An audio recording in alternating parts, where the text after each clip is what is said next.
Hindi ko kalain na may mga tao pala na kahit ano mo na ba? Kung paano tumas mo na sa'yo, kung paano tumas mo na. Kaya, ilang beses na ito nalo na ang pera natin na sa halip na ang pera na yan ay igamit natin sa iba. Alam ko na ulit, 15,000 ka.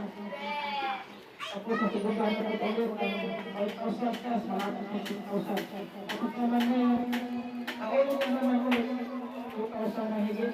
Kaya nalong ko na naman. Kadang-kadang ko naniwala sa taong nagsisinungaling.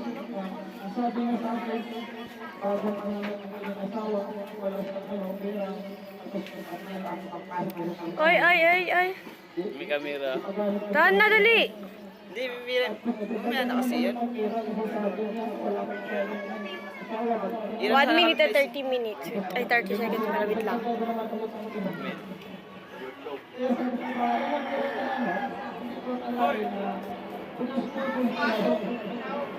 Ay, pastor.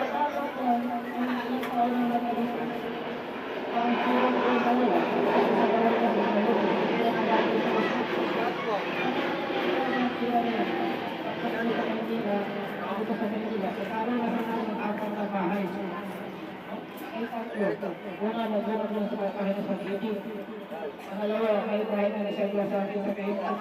Pangatlo, may bahay na naging mabasin na 150%. Ang lahat na yan, wala. Pero sa kapangyarihan ng Diyos sa langit, hindi niya ko ipagayaan. Ang tatandaan kasama ko na marami nang nanggulong sa akin, pero hindi naman ako nawawalaan ng pera. Pagkasalamat sa pinagkakanyahan ko, sa pinagkakanyahan ko, ng mga tao. Ano naman ang kapangyarihan ng Diyos sa langit? Hindi ko